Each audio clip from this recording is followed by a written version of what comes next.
May mga tao talagang dumadaan sa buhay natin na sa huli ay magpapasalamat tayo na naging parte sila ng simula natin. Kita ng permit. Ay, hindi ko kayo nananampal pag gano'n.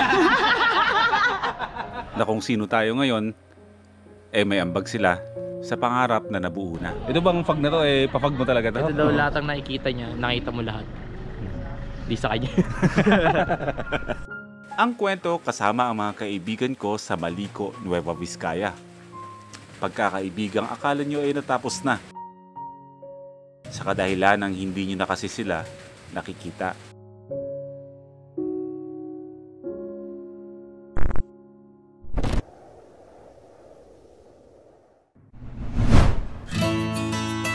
Panibagong araw, panibagong kwento ng pagkakaibigan dito sa Nueva Vizcaya. Good morning! Ako po si Boy First Time. Kasama natin ang nag-iisang maliit na dragon dito. Pakita mo ang sarili mo. Ayan. Isang paapoy naman. And welcome back to another episode. Mag-aalas 7 ng umaga. Babalik tayo sa Bayumbong. Actually, hindi pala sa Bayumbong yung pinuntahan namin kagabi. Naglaro kami dun sa amusement park kasama si Jawo at saka si Cap Norris. Sa Bambang pala yun. Di ba long weekend? Itong kapatid natin na si Jawo ay kasama yung kanyang pamilya ba? Na nag-spend ng 4 na araw yata dito sa Nueva Vizcaya. Ngayon babalik tayo dun para ihatid natin si Jawo. Kasama pa rin si Norris. Meron tayo isang pupuntaang lugar na napuntahan na natin dati, pero babalikan na ulit natin ngayon.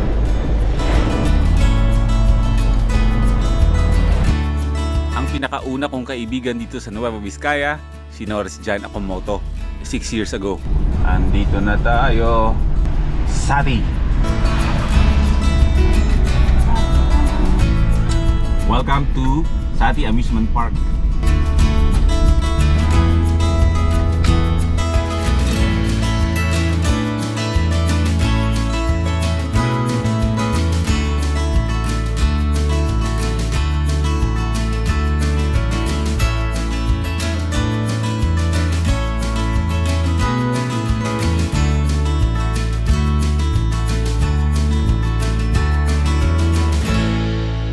Kung saan literal na nagkalat ang mga hayop sa lugar na ito. As in literal na hayop na hindi na natin nakikita ngayon gaano sa mga zoo. For example, itong napakalaking gorilla na to dito.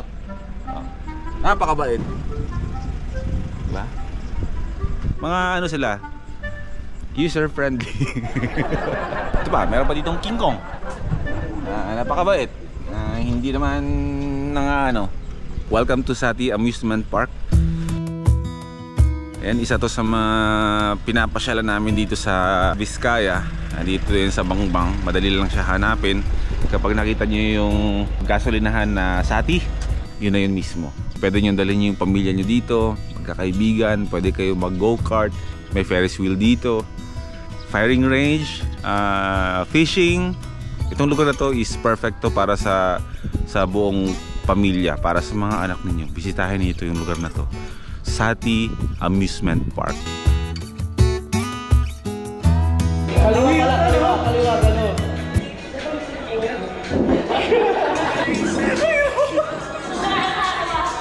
Si Mau. Okay na? Okay na tayo. Just like the old times, nire-reminisce lang namin yung sayo namin dati sa grupo naming LA Squad. Mga bagay na hindi na namin kayang gawin ngayon. Bakit pwede pa kami bilis ngayon? Camping na kami. Bibilisan o kakasahan? Bibilisan. Bibilisan. Binayaran ka dito para ano ha? Oo. Saan ba ang punta natin kambal ngayon? Ha? Saan ba ang punta natin? Dala tayo ng ng Malico. Malico. Maano na tayo, mag-konting kape-kape, magpapakape-kape lang konti. Magsayang lang tayo ng oras. Sayang lang tayo ng oras. Magsayang lang gas. Buti ko yun wala. Okay, magkukwentuhan, makakalis na. Buti ba? Hindi ka pa tapos eh. Meron natin. Diba? Baka ganun talaga ni Chris Tucker. Nasaan ba yung si Kapitan? Nasaan si Kapitan? Stalker. Ayun. Ano naging stalker yan? Ay, kanina do you understand the words that coming out of my mouth? Ay, kasama natin si Jawo Motovlog. Siyempre, si Brogam, si Kapitan Norris dyan, Komodo. Ano gagawin natin doon? Wala, magkano lang tayo? Unwind lang. Bago Ito naman kami mag-iwan- kasi ikaw yung tas natin. nakakalam dito eh. Ganito na lang. Ikaw na lang ikaw na lang mag-tour sa amin. Isang beses pa lang, pagbalik mo. Punta na tayo dun eh. Isang beses ako napunta doon. Ay, sa best. Kasama ka ba nun? Kasama ka nun! Oo, yun. Nagkape tayo. Nag-North Loop tayo, nagkape tayo doon. Ay, pumunta kami ng... Ano ka ba? Nasa barangay ka. Ay, Paparangay kita. Yun yung mga task force ng talon. Kami nagkakwentuhan nandito. Ngayon lang din kami ulit nagkita-kita ng mas mahabang banding-banding. Nagkikita naman pala kami sa mga event-event. Pero ito ang pinaka hindi namin talaga nakikita na matagal. kahit Susunod, saan. makikita nyo na ako. Kasi yung ating... Hindi, ngayon makikita na siya kasi tingnan mo yung ano yung damit. kita. Damit lang. Ganyan dapat, para kita ka. Kasi, ano eh, umiitim-itim na tayo, ganyan. Kailangan kapakita. Kambal nabawasan yung kulit niya, no? Oo. Kasi yung dating kulit niya, talagang Oo. ngayon, Kap. Kap. Talaga no? Sana Parang makikita kagabi lang, mo no? sa barangay nyo, makapag ano. Behave lang dapat lagi. May dudulong kasi ako eh. Sige. Welcome naman kayo lahat eh. Kasi po ang dami, puro basura ko yun sa daming po kalat ng handa. Meron po kami pwedeng gawin doon pag madaming kalat yun. Nakasegregate pa. Segregate mo muna bago ka kunin. Hindi tinatamad po kasi ako. Bibigyan kita ng permit. Ay, hindi po Magbabayad kayo ka. nananampal pag ano. Pupunta tayo ng Maliko ngayon. Mali ko, viewpoint. Viewpoint kasi si Kambal. Second time pa lang natin. Second time. Tapos na yung kanilang long weekend dito. Dito sila na-spend ng 4 days. Sati. Sa Sati Amusement Park. Napakaganda dito, no? Napakaganda, no? Alam ko sino may-ari nito. Sino may-ari ba nito? So dito sponsored na pero grabe no. Napakaganda, napaka-aliwalas, napaka-amusement. Amusing? Amusing ba? Amusing. Baka kilala mo? Hindi ko alam, di ko kilala mo.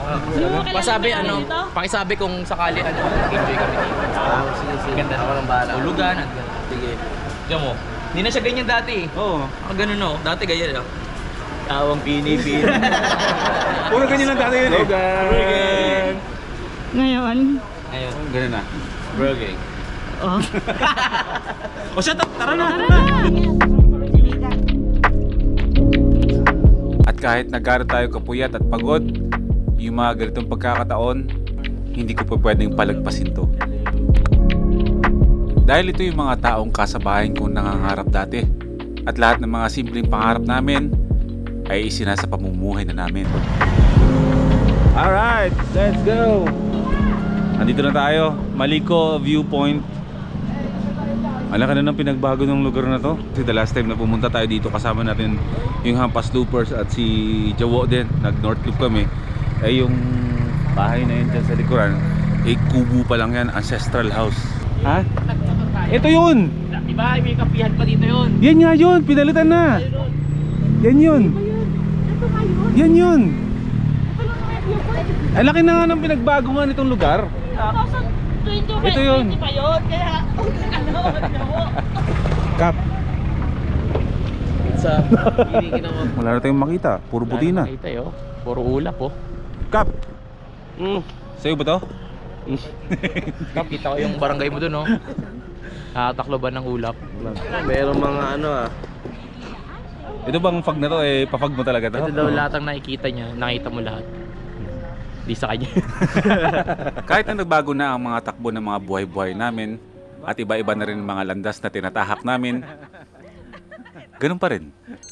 Wala nagbago, ganun pa rin kami mag-usap-usap, masaya lang, pamilya pa rin tulad ng dati. Ang dirty ice cream, dirty talaga yan. Sino may sabi malinis to? yung ice cream ko, matapit. Kaya nga tinawag na dirty mommy, dirty ice cream. Tsaka yung dirty kitchen, dapat kasi talaga dirty talaga yun. Hindi ko nga alam kung bakit nililinisan yung dirty kitchen. Tayo mo sinasabi, pahawak na muna. Pero ilas ka dyan, magpipicture kami, mamaya ka na. Game. Oh. 1, 2, 3. Isa pa, 1, 2, 3. Ang dami ha. commercial. Ayan, Libre commercial na si kuya.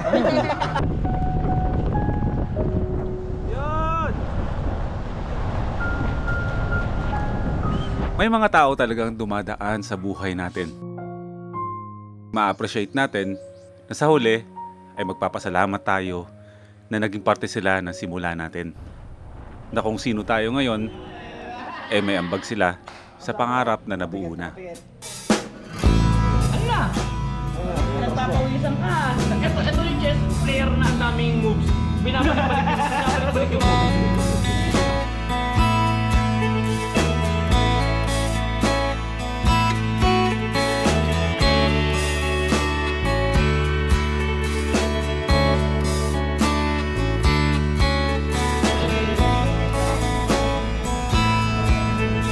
Oy, kain na. Kain dalawa. Alam mo, from 7 no, kumain mo, Dito lang yan, dito lang. Bye, brother. Bye, brother. Bye-bye. Good job natin. Jawo family ride safe. See you soon. Boss, ingat boss. Baka bukas yung pintuan, bro, Jawo. Lars, bukas yung pintuan mo. Sige, salamat sa kabahin lang. Sali 1,000. Boss, salamat. God bless you. Sige boss, salamat. Diablo, kapitan na.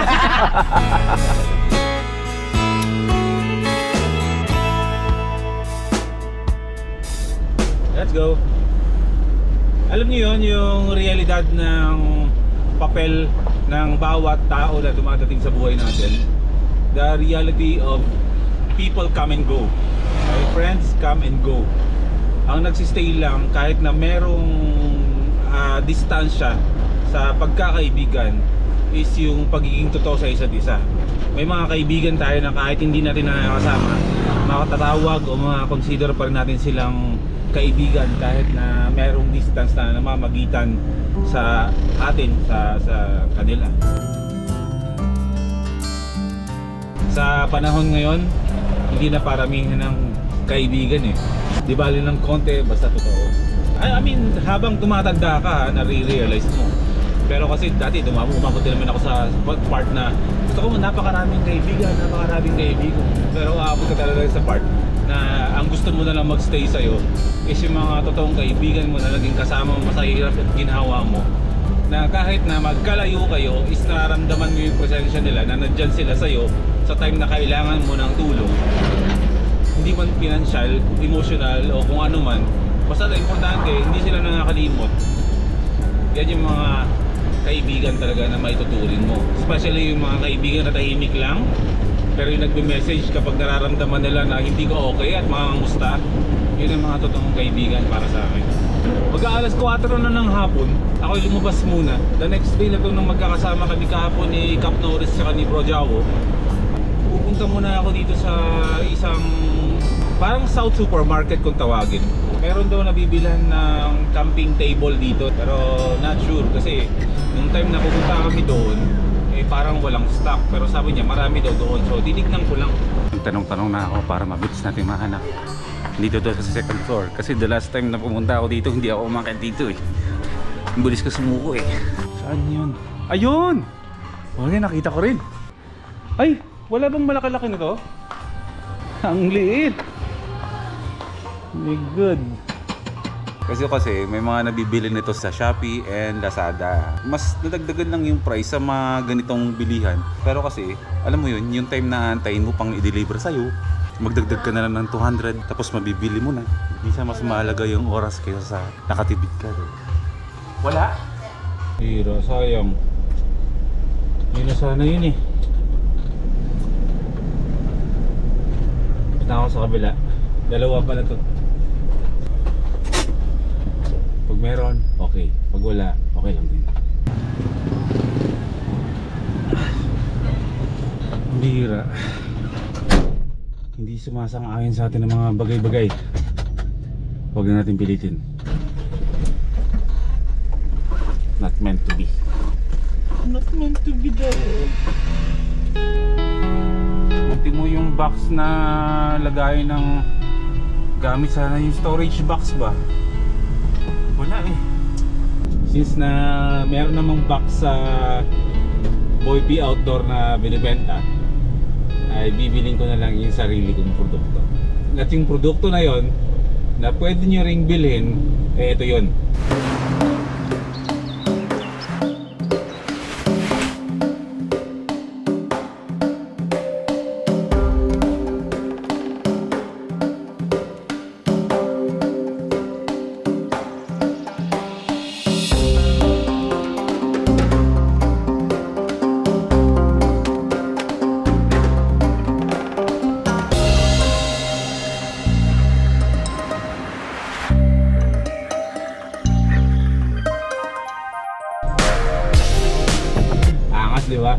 1,500 pesos lang yan mga first timers.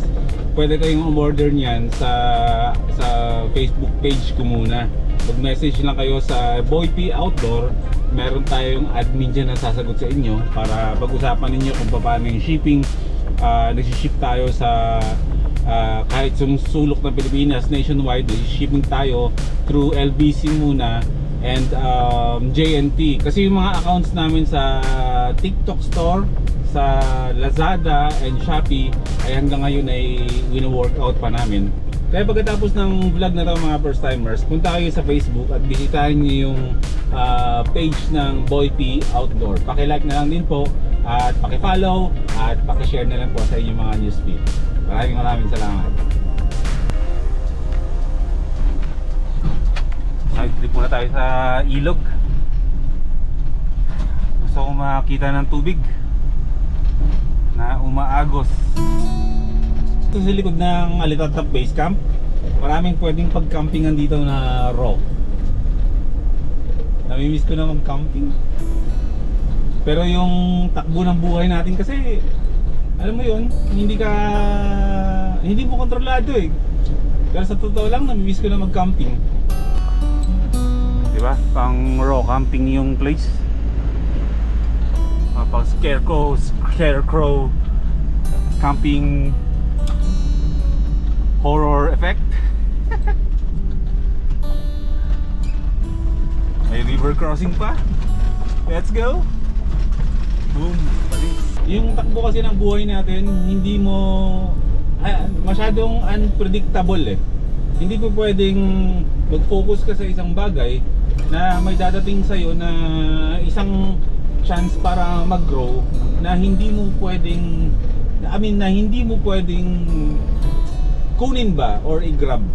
Kasi once na nakampante ka sa isang comfort zone, eh yun na yung sa totoo lang, yun ang pinaka-delikadong pwedeng mangyari sa'yo na maging kampante ka sa isang sitwasyon na kalmado ka, komportable ka. Akala mo komportable ka lang, pero sa totoo lang, yun ang pinakadelikadong pwedeng mangyari sa'yo.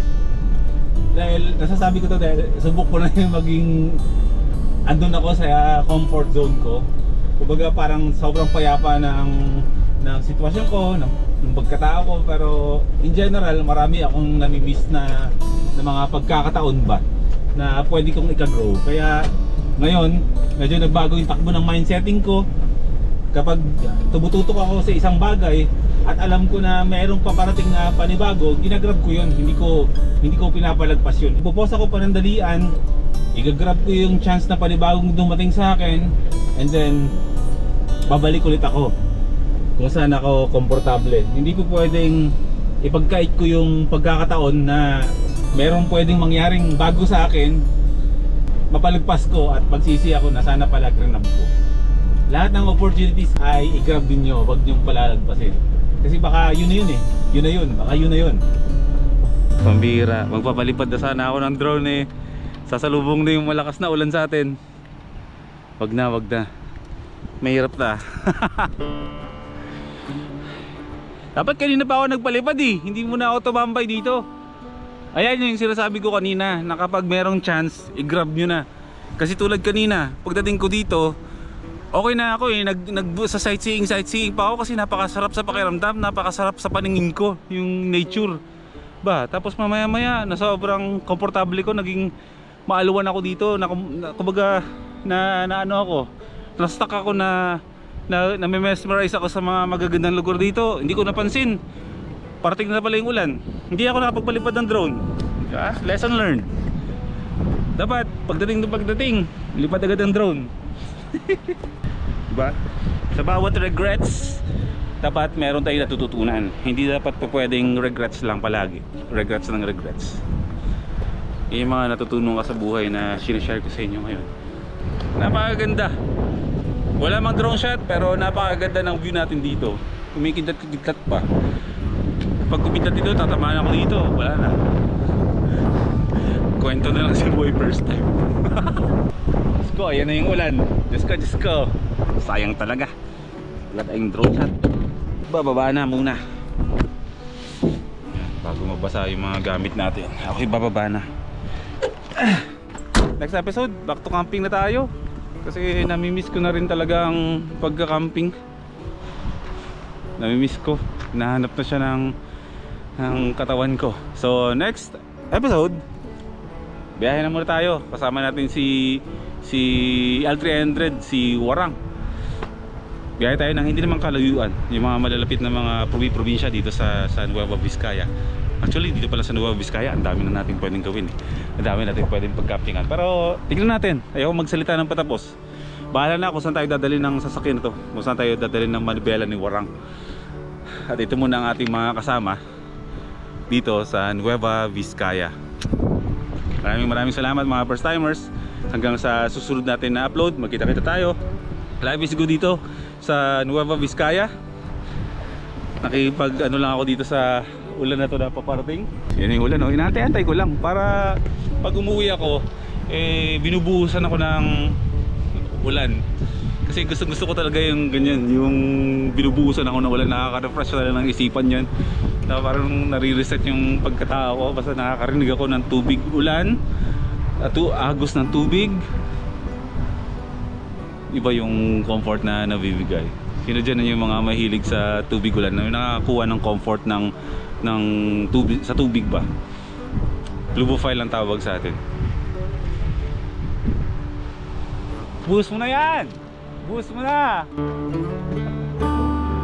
O siya, sige na mga first timers. At ako ay uuwi na. Magkita tayo sa next upload natin ha. Back to camping tayo, to chill vlogs tayo. Nabibusy man, pero wala tayong iiwang mga bagay-bagay na alam natin na kung saan tayo magiging masaya. Tuloy-tuloy lang ang pag-grow ng buhay. Tuloy-tuloy lang ang pag-grow ng pagkatao. Kahit na nag-grow, kahit nabibusy kayo, lagi kong bilin, magtira kayo ng para sa sarili nyo. Huwag lang mahalin ang trabaho. Mahalin nyo rin ang sarili nyo. Okay? Live is good tayo dito. Ang tagal naman ng ulan. Bringing me fire, bringing me water, taking me high, taking me down.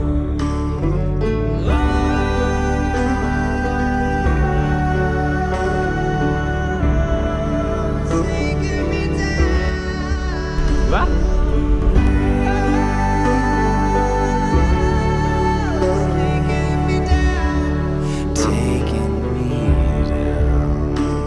Lakas ng L3, hindi man 4x4 pero balagbagan din eh. Oh my goodness, yung kulog.